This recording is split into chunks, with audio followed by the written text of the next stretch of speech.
Salut chers abonnés de la chaîne, cliquez pour gagner, j'espère que vous allez très bien. Alors, dans cette vidéo, nous allons parler, nous allons faire une suite logique.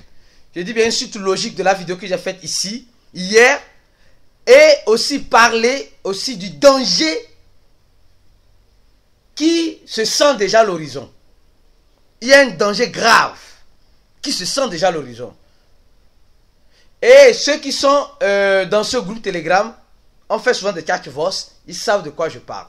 Alors donc, si tu n'es pas encore abonné à cette chaîne YouTube, abonne-toi rapidement et active la notification pour ne rater aucune de nos vidéos.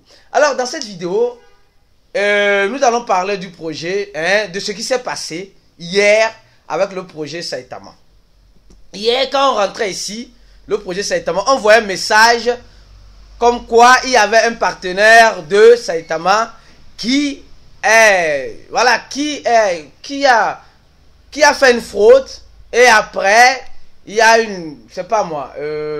un article qui est sorti sur ça. Bam, moi j'ai fait une vidéo sur ça ici de faire très attention. En ce sens, je n'ai pas dit que le projet est bon ou le projet est mauvais. Je dis de faire très attention dans le projet dans lequel vous rentrez. Approfondissez vos recherches. Mais en analysant bien, sincèrement, je vais prendre juste 3 minutes pour parler de ce sujet. Moi, personnellement, je crois, ou je peux dire, je croyais en l'éthique professionnelle de ce site, qui est comme MarketCap. Avant de poster quelque chose de ce genre, sûrement ils ont reçu un message informant cela. Je crois que c'est ce qu'ils ont fait. Ils sont rentrés peut-être en contact avec l'équipe de Saitama pour leur dire voilà, il y a cette dénonce qui est arrivée à votre niveau. Et l'équipe de Saitama va dire non, ça c'était un vieux problème, comme l'article dit depuis 2010. Mais en ce sens-là, le gars ne fait plus partie de l'équipe, ou bien s'il faisait partie, il fait partie de l'équipe. Voilà les preuves. Et aujourd'hui, il est juste un simple investisseur. Il a le droit d'investir là où il veut. Mais bizarrement, comme MarketCap, je ne sais pas s'ils ont fait ça ou n'ont pas fait, je ne sais pas, je ne saurais le dire. Ils ont mis un message directement sur les informations de Saitama Uni.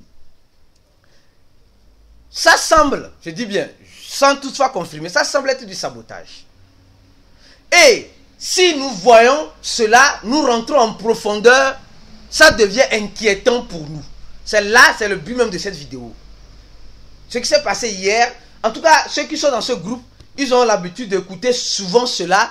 Je dis, mes frères et sœurs, nous sommes en train de rentrer dans un monde centralisé tout en étant dans un monde décentralisé. Et c'est un danger futur qui est en train de s'annoncer ainsi. Alors, suivez la logique de cette vidéo. Donc, les gens de Saitama sûrement sont rentrés en contact avec l'équipe de CoinMarketCap, tout cela pour résoudre le problème. Ils ont enlevé le message.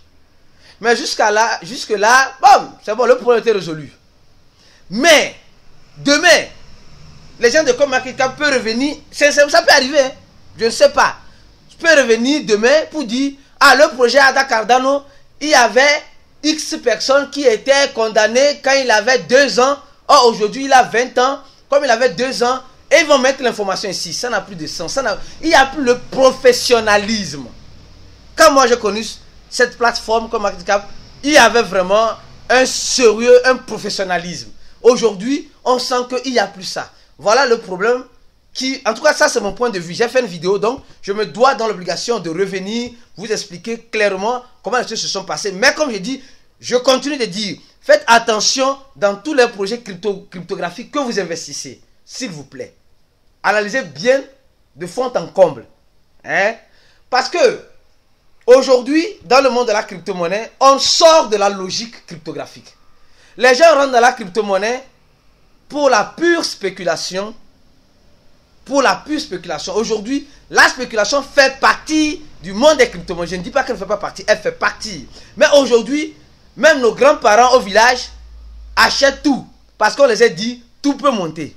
Ce n'est plus, on ne sent plus cette logique, cette innovation que Satoshi Nakamoto a apporté grâce à la blockchain. Et aujourd'hui, sûrement là où il est Satoshi Nakamoto serait peut-être en train de pleurer. Peut-être tu dis, on n'a pas suivi. Nous les utilisateurs. Maintenant, revenons maintenant au danger que nous courons. Aujourd'hui, dans le monde de la crypto-monnaie, vous allez remarquer une chose. Je ne sais pas si vous avez... Moi, j'ai remarqué ça. Il y a certaines personnes qui n'achètent pas des tokens qui ne sont pas sur PancakeSwap. Ça, c'est un exemple. Si le token n'est pas listé sur PancakeSwap, ils n'achèteront jamais. Parce que le monde de la crypto-monnaie, pour eux, se résume à PancakeSwap. C'est le seul échangeur qu'ils connaissent. Il y a certaines personnes, si le token ou la crypto-monnaie n'est pas listé sur un Binance, ils n'achèteront jamais. Parce que pour eux, le monde de la crypto-monnaie se résume à l'échangeur Binance. Nous devons sortir de cette idéologie-là. Déjà, cette idéologie que nous avons déjà une mentalité. Notre mindset nous centralise déjà dans un monde décentralisé. Ton cerveau déjà se centralise. Te dit, te met des garde-fous. Si ce n'est pas ici, je ne vais pas. Or, nous sommes dans un monde décentralisé. Nous sommes dans un monde décentralisé. Ça, c'est la toute première exemple. C'est-à-dire qu'il y a certains qui ont centralisé le décentralisé dans leur tête. Si ce n'est pas ça, je ne fais pas. Si ce n'est pas ça, je ne fais pas. Ça, c'est fini. Maintenant, venons-en à la deuxième catégorie de personnes. Il y a certaines personnes, je dis bien, il y a certains, ça c'est au niveau des développeurs, qui créent uniquement leur token dans une seule et unique blockchain. Ça, premièrement, c'est les utilisateurs que nous sommes. Deuxièmement, c'est les développeurs. Quand nous prenons Ethereum, combien de personnes aujourd'hui, j'ai dit alors que je fais cette vidéo, utilisent Uniswap? Très peu. Parce que les gens diront que quoi? Uniswap est basé sur la blockchain de l'Ethereum qui utilise les tokens ERC20. Et les frais de transaction sont tellement élevés qu'ils ne savent plus, ils n'ont plus la possibilité de pouvoir utiliser cette plateforme. Ce qui est tout à fait vrai. Mais, pensez-y à ce que je suis en train de vous dire actuellement. C'est pourquoi je dis partagez beaucoup cette vidéo-là. Aujourd'hui, l'Ethereum vaut 4100 $, 159 $ à l'heure à laquelle je fais cette vidéo. Mais, et le BNB, les gens qui utilisent PancakeSwap disent les frais sont moins chers, je préfère utiliser le token BEP20. Et les frais sont moins chers, parce que les frais sont moins chers. Et le prix du BNB est à 568 $. Le jour où le prix du BNB arrivera à 4000 $ ou à 5000 $, comme Ethereum, nous payerons les mêmes frais, je dis bien, de transaction que nous sommes en train de payer actuellement au niveau de l'Ethereum. Donc, ça veut dire que l'Ethereum est victime de son succès.